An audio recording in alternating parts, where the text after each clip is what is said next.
Best Friends and Engineer. I'm Lexi. And I'm Libby. And today we have an awesome interview with Latina Engineer. We spoke to Diana all about her organization that she started, as well as the International Latina Engineer Week conference that's coming up in October. Yes, and it was super exciting because I've never attended a STEM conference or a science conference or anything like that. That's definitely on my bucket list and our goals for the podcast, maybe. And our goals. But it was really cool to hear, like, from her perspective, what all goes into planning a conference. And I think this is, she's got such a great mission just for, like, giving Latinas in engineering, like, that space and that representation, and all that jazz. But before we get into it, how was your week? Tell us the tea of the week. The tea of the week. Let's see. So yesterday was very productive. Today was less productive. Okay, So I've come to terms. I've had an epiphany, and I need to let you all know. I hate Pilates in the morning now. I don't like it. I don't like it anymore. We were all rooting for you. I don't like it because so I wake up early. It's just the day starts too early, and it feels like it just drags on. And then I get so hungry because you work out first thing in the morning. Obviously, you're going to be hungrier. But I'm like sitting around the house when I work remote, so I'm just munching all the time. And munchy. That's me. I'm typing my little reports. Can you hear this ASMR? Can you hear this ASMR for my stick-on nails? So yeah, that's also hurting my productivity today. I put on these like talons, but I love them. But they look so good. They look so good. I'm a big fan of the stick-on nails. So that new trend, TikTok trend, what's in and what's out. In stick-on nails from Amazon, out morning Pilates. So I'm going to stick with night Pilates, I think. That's because then I can just come home, I'm tired, I pass out, no munching. Like, you're just tired. It's so a perfect, like... It's not that you don't like Pilates, it's just that you don't like morning Pilates. Oh, yes. And then I also went to one during lunch. That was elite. I went last Thursday. I had time. I loved it. I just think it's the morning thing that gets me. I'm like, okay, what do I do now? Yeah. You know, it's like... So, yeah, so it's something to look forward to. So that's what's in, that's what's out. That's what's out. I don't know. Don't blame me. Vogue told me. It's Reddit and Vogue. So don't make the rules. Heard it here first. All right. What's new with you, Libby? What's going on? Okay, so over the weekend, I went to a Jimmy Buffett concert with my parents. And it was love that. riveting and so wholesome. And... I ate a cheeseburger in paradise, and just kidding. I didn't have a cheeseburger in paradise. It was actually the exact opposite. So it was pouring rain. So we get to the concert, okay, and my parents had gotten VIP passes from somebody that they work with, and I've never had VIP passes to a concert. Not to mention it was Jimmy Buffett. So we pull up, and there's like this parking area right like up front, so we didn't have to walk very far to get into the concert. And everybody has like, I don't know if you've ever been to a Jimmy Buffett concert, but everybody has like these tents, and people like put up decorations. Like, people had like those live laugh love signs, but instead of live laugh love, it said Margaritaville. And they had, like, you know, the tents that you see at, like, a tailgate, and then they would, like, prop up one of their, like, Margaritaville signs, or, like, no shirt, no shoes, no service, or whatever. Live, laugh, love, no. Shirt, love, shirt, shoes. I don't even know. Shirt, shoes, and margaritas. There you go. They put those everywhere. And then people had grills, and people were wearing grass skirts and leis and like hula dancing. No, so you went to no, you didn't go to the beach. They were all ready to go to the beach. Oh my God. But someone did have sand like under their tent. Like, they brought bags of sand and dumped them out so that they could have their toes in the sand while they tailgated. I love that. But a little twist to the story. So we get there, and we're like, oh shoot, we don't have decorations. So we had a cooler, we had some chairs, we brought a folding table, we brought like food so we could have like a little buffet. We were like trying to be very, you know, fun, festive, had some little appetizers. Well, we didn't have decorations, okay? And we didn't want to be the lame people that didn't have decorations.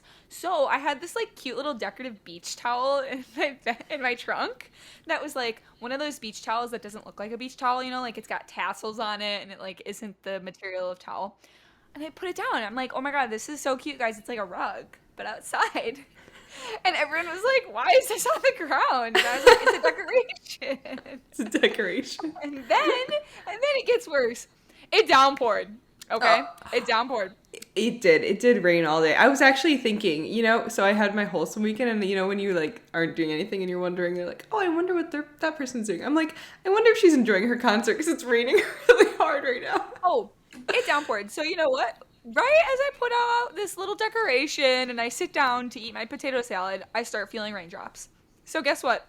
That little towel, it is still there. It is still at the concert venue, just encrusted into the mud. That is going to become a fossil, and people one day are going to find it and be like, what the heck is this thing? It was like a mudslide then, and there were like these people walking around just in bikinis or like, I don't know. It was just the most wild atmosphere I've ever been in. Some guy came up to me and he asked if I knew how to tie knots, and he had like a little board that I could practice tying knots, and then he gave me a shot if I tied them right.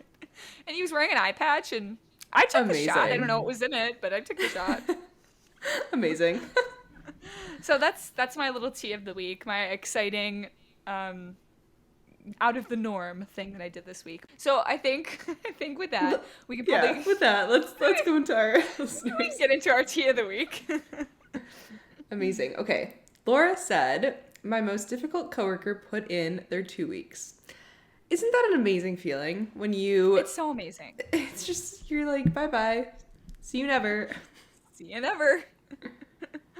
Okay, Lawrence was hilarious to me. She said, hi, I started college and I'm an engineering major. Low math sucks. That needs to be on a t-shirt. That's amazing. I'm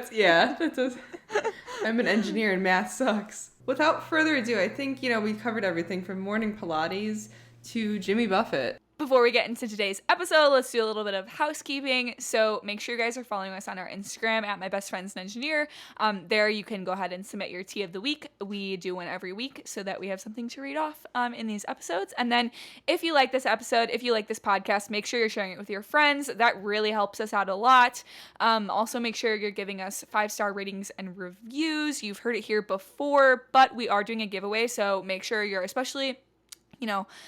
taking a screenshot of whatever review you do leave and submit it into our Google form, which is linked in our bio and Instagram and also in the show notes. And also on our Instagram, we have our compensation negotiation event that will be happening October 18th. We have limited availability, so make sure you sign up at the Eventbrite link in our link tree on our Instagram bio. Yes, and that's going to be such an amazing event. I know that I barely know anything about negotiation, and I just negotiated my new job offer, and I know this would be a really helpful resource to have attended before, trying my hand at negotiating. So make sure you guys check that out and attend this event. All right, without further ado, here we have our interview with Diana.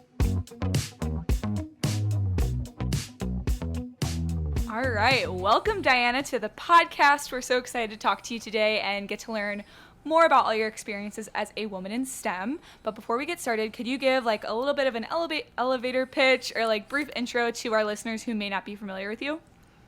Yeah, definitely. Really excited to be here. Thank you for inviting me.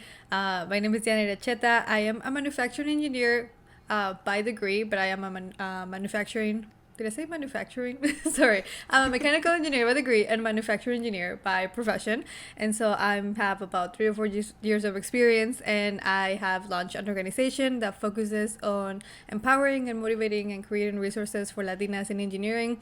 And it's just kind of like the thing that I do on the side. And it's just something that has grown, and I'm really excited because I've been able to connect to a lot of Latinas in engineering across the country and across the world, and so that makes me really happy because I felt like I was pretty very low numbers, and now I'm able to connect to a lot of girls. Awesome. Can you tell us more about what made you want to start this conference and this organization in general?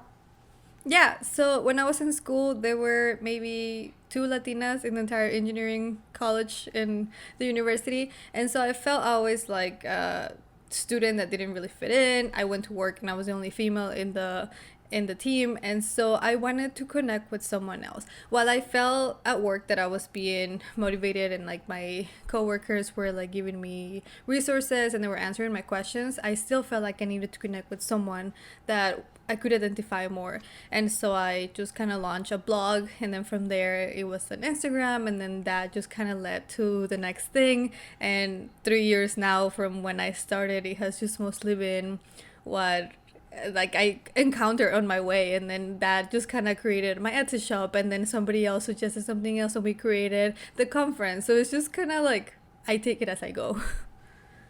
Amazing. Well, you're doing an incredible job with it, and we're so excited to talk to you more about the conference today. So, for someone who doesn't know what the conference is, can you give a little spiel? What is the title of your conference, and what is the goal of the conference? Yeah, so in 2020, right during COVID, we started International Latina Engineer Week.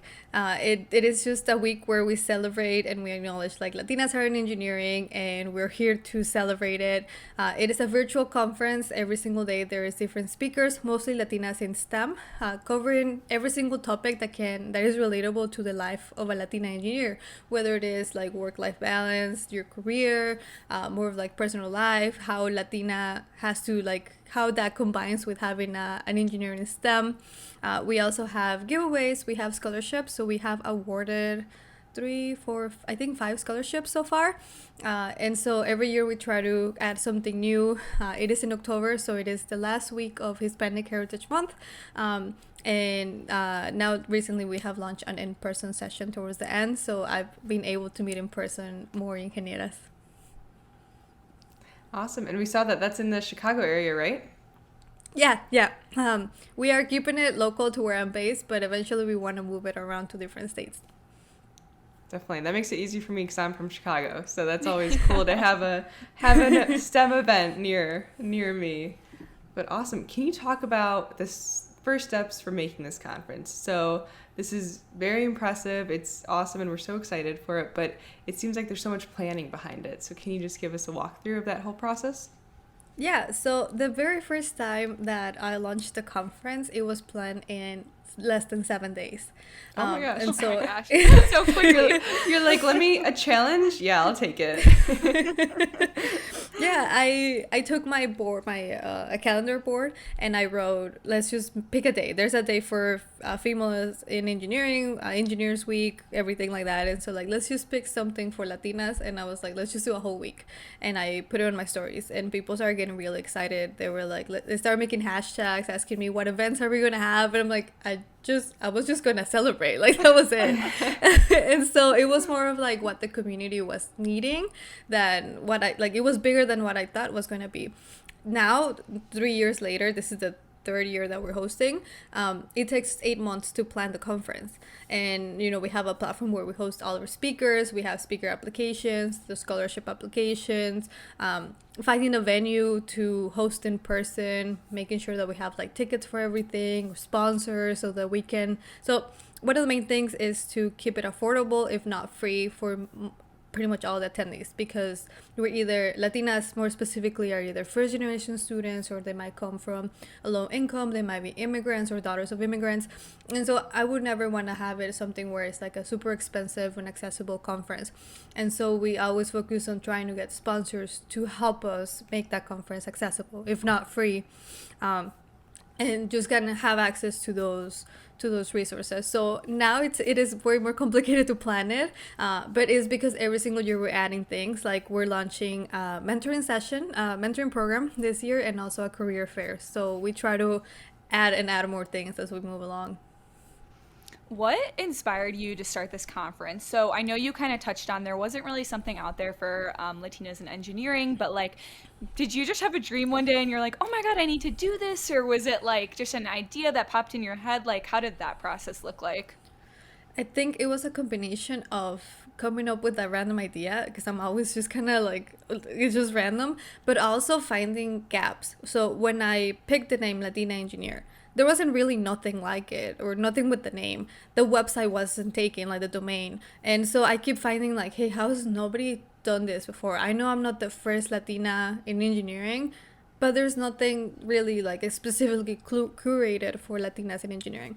And so that just kind of tells you like, hey, we need to do this, and hey, I'm here and I'm willing to do it, so why not? But also the girls that I've been able to meet and hearing their stories and getting a message here and there like, hey, your story or like what you're doing is helping me. I'm so glad to connect with others. Like last weekend I was able to meet with at least 15 Latinas in engineering or in STEM in person, and so just meeting them and knowing that, you know, the resources that weren't there for me when I was in school, I'm able to create them even if they won't benefit me anymore. It just keeps me working because it's a volunteer thing. Like I don't get anything like monetary or anything out of it, but I know I'm making like a change. So, besides meeting all these different girls in the STEM community, what is your favorite part about the conference or the organization you've been able to build? The scholarships, definitely. The first time we started the scholarships, it was more of like a GoFundMe, and it was just from the community what we were able to give here and there. We were able to raise, I believe, $2,000, so we did two scholarships. Wow. And yeah, it was amazing because I got scholarships when I was in school, and so I knew I wanted to give out eventually, and I couldn't believe like it was time to finally create that. But learning their stories and then picking someone and making that phone call to let them know that they got the scholarship, it's really incredible. And so now that I have a bigger team, I already went through it, and so I let someone else in the team also experience that, the privilege to tell someone we're going to help you pay for your education. And yeah, I will say that's one of the favorite parts. First of all, congratulations on raising that much money. That is absolutely incredible and pulls on my heartstrings. I can't even imagine like making the call and getting me emotional over here. Just like that is such an incredible gift to somebody. But you mentioned something interesting that I want to touch on. You said you have a team. So, how many people on your team? How did you go about acquiring this team? And did you always have a team from the start, or did it just start off as you? Yeah, so the first year, like I said, we planned in 7 days. It was only two of us, and it wasn't an official. My friend, she was really shy, so she didn't want to really be like out there, like me being like, "Oh, it's this person," and like, so it was more of like we just planned it really quickly.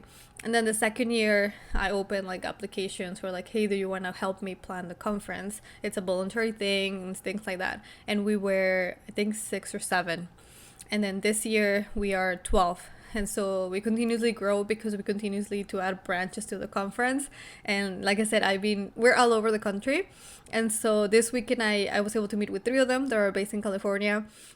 Two of them are here in Illinois, and so once a year we come all together for the conference. So it's pretty cool because we spend about 8 months working remotely, and then we come together. So, touching back on the aspect of planning this whole conference and putting the organization together, what is the biggest challenge you think of this whole process? The definitely, since we are a starting nonprofit and we're still developing, we're still gaining trust from companies to support us, and so getting sponsorship, especially because it has been difficult times for companies and for other organizations, and so we definitely see that impact as well because it's more of like a donation to us, and so just kind of getting our name out there and gaining that trust by the companies to say, hey, this is what we're doing. We're an organization that's like non-profit, and you know what, we by you helping us, we're helping Latinas in engineering. So just kind of getting those connections because we're so new. It's not like we have all these sponsors or all these people that we know that would help us support the conference. So kind of like getting that traction to eventually say, hey, we're a bigger conference and we're able to bring more resources or more scholarships to Latinas. That's amazing. I don't even know how you're doing that. That sounds like an incredible challenge. um, but for anyone listening who's a little bit more curious about the conference, can you give maybe like a high level agenda of what you're doing for the week? So I know you said there were different topics that you guys try to touch on. Do you guys also have any sort of breakout rooms for people to get to know each other, or what does that kind of look like throughout the day? Yeah, so the conference is set for October 10th to the 15th this year of 2022. So on the first day, we usually have the opening ceremony. We talk a little bit about what Latina Engineer is. We have our keynote speaker. So this year we have Katia Chazarreta, which is the first woman born to go to space. And so that's really exciting. She's been involved in ILU since the start. And so we're really happy to have her come back again as a keynote. And then every year we have different topics. For example, women in leadership, how to find allyship at work, how to transition from a four-year community college to a four-year university, more on like history from Latinas in engineering and in STEM and how we're working to change or grow the number of Latinas. And so we kind of try to pick a little bit from everything. We also take a lot of like polls and like ideas from our community to see what's relevant and what's not. And then throughout the week we'll have a career fair. So that's where we kind of have also the opportunities posted. The attendees are able to meet with companies, but we also have networking sessions where they're able to meet with another Latina one-to-one for like 5 minutes. And this is really cool because I've seen that girls live within the same city sometimes and they don't know and they find each other there. And so you're able to bring those connections and then they leave, having more girls like them that they're able to either learn from or connect with or mentor each other from. Awesome. I love that you mentioned Kat because we actually interviewed her, and when we were talking, I don't think this was in the interview, she recommended we reach out to you, and she told us her face lit up when she was talking about the conference. So we're like, okay, we have to go check it out. Awesome. So can you talk a little bit more about the virtual session versus the in-person? Maybe where it is location-wise, just for our Chicago or Midwest people, just so they know, and kind of what the events, how they'll differ virtually versus in person? Yeah, so the entire conference is accessible virtually. And so from Monday to Friday, we have all the events are virtual and they're usually in the evening. So if you're in school or you're at work, you have time to make it home. But they're also accessible after. So throughout the week, and even I think a couple of weeks later, you're able to go back and watch something if you missed it. So it's really flexible depending on like what agenda or what daily activities you have. And so that's completely virtual. Career fair is virtual. That's like Tuesday and Thursday. All the sessions are like pretty much on the same day, but every single day. And then on the final day, that's when we go in person. So we're hosting at UIC in one of their engineering buildings, and we have our 3 final speakers. We have women coming from the area. Some are actually traveling and they're starting to reach out to us telling us, hey, we want to ensure that we have a ticket because we're flying out from different states. And so we just bring them all together. We have a perfect opportunity to network because we're all in there. They all get like goodie bags to like show like, I'm an ingeniera, like stickers and things like that. Last year after or in person, we actually, whoever wanted to stay, we just crashed at a restaurant and could continue to connect after that. And so we had to find a place that would take all of us. We were about 15. And so each year we try to grow it. We went from about a 50 capacity to this year we're trying to reach 75 in person. And it's just great because you see people that are traveling because they really want to experience that and they really want to connect with other ingenieras in person. And so it's really fun. What we're planning to do is that in-person session will be accessible virtually the following day so that if they can't travel, they can still attend it. They just have to wait like a day or so. I wanted to ask you a question on like, how did you learn how to put all of this together? Because you said you're mechanical engineering. I also did mechanical engineering. I mean, there are some aspects of like having to be organized and stuff and like stay on top of your classes that I could see those skills you maybe used to set this up. But like, how did you learn all this stuff about like marketing and event planning and like reaching out to companies and all the things under the sun? I have no idea. I think it was just researching. Every year we learn something and we make it a little bit better, and also taking input from like the team. But definitely a lot of it is just trial and error, or like what can we do better from last year? Starting a nonprofit, starting a business. Like I had no idea how to do it. Even when I got help, I got like difficulties and it was filed wrong. And so it's all just kind of like figuring out as we go. Same thing with planning the conference, like how to find like a platform to host us. We had to gather all the ones that we could find, compare them to each other, compare pricing, plan with their budget. And so it just happens as we go, because obviously every year we have different things.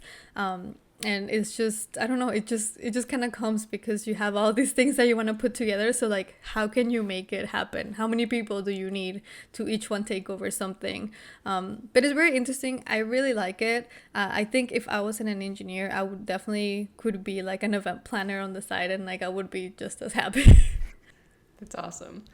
That stuff stresses me out. I'd be so stressed with the event planning, making sure that's just the type A. I'm like, oh my gosh. So, Well, I really like planning it. I enjoy it. I find fun out of it. But the day of the conference, I rather be on the background watching that everything is good than going on the stage. So I try not to make myself a speaker for anything other than like introducing people or something like that.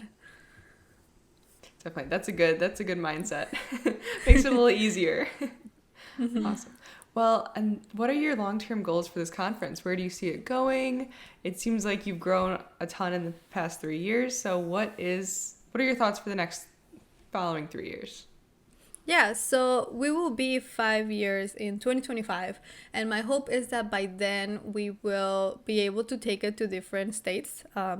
Hopefully towards the west, maybe, because that's where most of our network is located, and then just expand it. So have our scholarships that are not just a one-time scholarship, but having a program where we can follow the students and make sure that they have all the resources they need to watch them graduate, not just say, hey, here's a check and then forget about them. So things that we have been adding as, for example, mentoring them for the next 6 months, and then how can, as we grow, continue to expand that. So maybe there's a scholarship, but every semester it will be like split so that we can keep following you and making sure you're making it. Adding that whole like moving it to different places, having different sessions, maybe even having like groups within universities or different states where they can connect with each other, and then they come together for the conference, and then eventually creating more of like a gala event towards the end of the conference, just to celebrate like things that we have tried to launch, or for example like awards for ingenieras that are changing either the environment for Latinas or that are working towards creating something and just contributing to the community overall. Amazing. Well, you mentioned earlier that it takes about 8 months to plan this conference, and it sounds like you have some amazing and incredible, lofty goals ahead of you for the next 3 years. How do you balance this with your full-time job as a manufacturing engineer? Yeah, it has season when it gets busier, and then it has seasons when I completely disconnect. So right now the conference is in about a month and a couple days. So this is where it gets the busiest out of the entire year. So we start in October, in February, and we're fine. We're just trying to plan like, okay, what are we gonna need?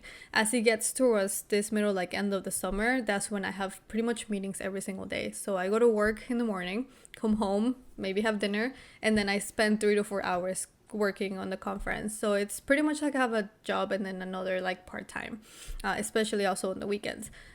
Once we're done with the conference though, I take about maybe 2.5 months off, where I'm not active on like social media. I'm not really planning anything. I'm just taking care of whatever was left over, maybe the scholarships, and I disconnect and I kind of take time to myself. It's the holidays, and I really need that time to kind of grab the energy that I used during the fall, especially because I start traveling home to Mexico to my family, and so it's like it's just a balance, and I just know what months are gonna require more attention. Can you touch on any other events you've done, maybe that aren't directly affiliated with ILEW, but just in general, any speaking opportunities or anything else you want to touch on? Yeah, so I have been lately more involved into giving talks to either companies or universities, just regular about engineering, about Latinas in STEM. But other than that, things that I actually plan, sometimes we have networking sessions, just like here and there, where it's just open to anyone and you're able to connect with people, hop on a call, or just do the 5-to-1 speed networking. And then now recently, last weekend, I planned the first Latina Engineer brunch, and it went great. We were 15 ingenieras having brunch for about 2.5 hours, so that was really good. And I've been already starting getting requests to do it in different parts of the states, and so I'm probably gonna look into eventually hosting more of those. Amazing. I love how involved you are with the engineering community. It's just great to see another woman passionate about STEM and all of the things. Question for you on, you said you are able to get companies for a career fair. How did you go about doing that? Did you just start by reaching out to them? What kind of companies are you going to have there, just to give people a little bit of background to maybe wanting to attend? Yeah, so some of them are some of our sponsors that we have in the past. And then we're also trying to keep companies that are really focused on STEM, or any contacts that we have that, hey, like, hey, my company is recruiting for engineers. Maybe this will be a good opportunity. So it's definitely a combination of who we're able to get in contact with, and who we have worked with, for what companies we know support specifically Latinas in engineering, because that's an essential part of it. We have dealt with companies that maybe were not as supportive, or in our like chat trying to connect or partner, we got different ideas that it was like, okay, maybe they don't really support, or we can sense that it's not an environment where they're going to be actually nurtured to continue growing. And so we have to be really careful with that, because we are a minority, and I have gone through different types of interactions or comments where they're negative towards, being a woman or being a Latina in engineering. And so we definitely want to keep it to, hey, this is a company that will hire a Latina, but it will also push her towards success. And so that's just kind of like another kind of like filter that we go through. So, regarding those uncomfortable conversations with either maybe a recruiter from that company or other individuals, how do you handle those types of situations, or what advice do you have for someone who is experiencing something similar? Yeah, so I personally don't have a lot of what do you call it, interest in a company that thinks of a Latina or just Latinx in general as maybe not prepared or not good enough. And so we just rather kind of like end the conversation, say, hey, at this point we have decided to look for someone else, or maybe we are not interested in continuing this collaboration, because being a leader or being someone that creates all this network, or what do you call it, this whole organization or environment of Latinas or minorities in STEM, is really important that I kind of like defend us and say, hey, we're allowed to have our careers, we are smart, we're able to be successful in these careers, and if you don't see that, then we are gonna kind of like turn to other options that will support us. Definitely. I know it can be so tough, especially as a woman in STEM, just having to deal with those comments, whether that's outside of work, in your case, dealing with this organization, but like also inside the workplace. So, how has that been, being a woman in the manufacturing environment? Have you noticed any discrimination or like harsh comments that, you just have to deal with in your day to day? Yeah, and I have definitely seen growth from just kind of laughing and just kind of like brushing it off to speaking up and saying this is not okay. From comments of like, hey, they just hire you because you're a minority or you check all these boxes. You don't have to worry about losing your job. To like being telling us to smile more on the daily, when it's like it's actually getting in the way of doing my job, because now I have to sit in a meeting and not only think of like planning like work, but also remember to like push my cheeks up so like look happy. And like more recently, like being referenced to as a he, because the form was pre-filled for a male engineer, and so when they forward it to me, they just add my name, but all the pronouns stay for a male. And so calling out and saying, hey, I will appreciate that next time, not only with me but with any other person that you reach out, you use the right pronouns. You don't make this male dominated field, make it like not inclusive for females that are coming in as well. Definitely. I feel like with manufacturing especially, it's one of the hardest, specialties within engineering, because, you're not in an office too often, and it's just props to you for dealing with all that. I'm on the manufacturing floor here and there, but not nearly as much as a manufacturing engineer. So I had one more question that I wanted to bring it back, regarding the conference. What advice would you give someone who wants to go and start, maybe it's not a conference, but maybe something similar. They want to build a community, or they want to start an event that supports women in STEM. What advice would you give to that individual before starting? Reach out to others that might have the same interest. You're more stronger if you come together. You're able to kind of like go through ideas, maybe plan something together, and then just learn from each other. There's always going to be someone that is waiting for someone to launch what you're thinking of, but it takes that one person to lead it. If it doesn't exist, why not be the one to create it? So don't be afraid of doing that. And then eventually you're just going to run into the right person that's going to support you. I have mentors, like, for example, one of my mentors that nominated me for an award that I got this weekend, she found me when I had just opened Latina Engineer. I had just started it. And it was a complete stranger from across the country. I had no idea who she was. She was no idea who I was, but she believed in me. And she pushed me to like first open my Etsy shop, and then now she continues to like support my conference. She was the first sponsor that we had. And so now I was able to meet her 3 years after, but just to think that it wasn't someone that I knew, it was someone that I didn't know at all, that just saw me and believed in me and kept pushing me from that moment. So if you're focused on what you're doing, you're gonna find the right people. Amazing. Well, congratulations, by the way, on the award you received. And you. we like to close out this podcast episode with every one of our guests by asking them this one question. And that is, if there's one thing that you could tell your younger self, what would it be and why?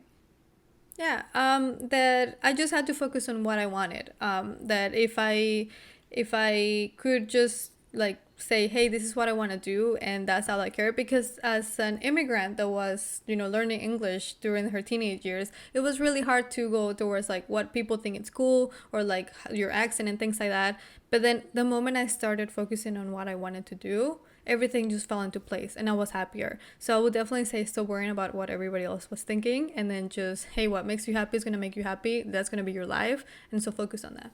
I love that. I wish I could have told myself that too. Awesome.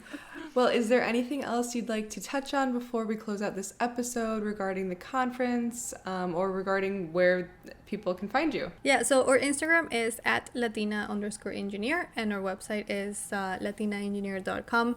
We have free registrations most of the time. We try to give as many as we can, and they're open September 2nd, so I don't know when this is going up. And we usually have them open all throughout, even during the conference, so everybody's welcome to join. It is not exclusive for just Latinas.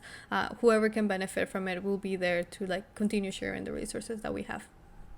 Amazing. And we'll be sure to put all of the information in the show notes if you guys do want to check out the Latina Engineer Instagram, website, or the conference, all of the above.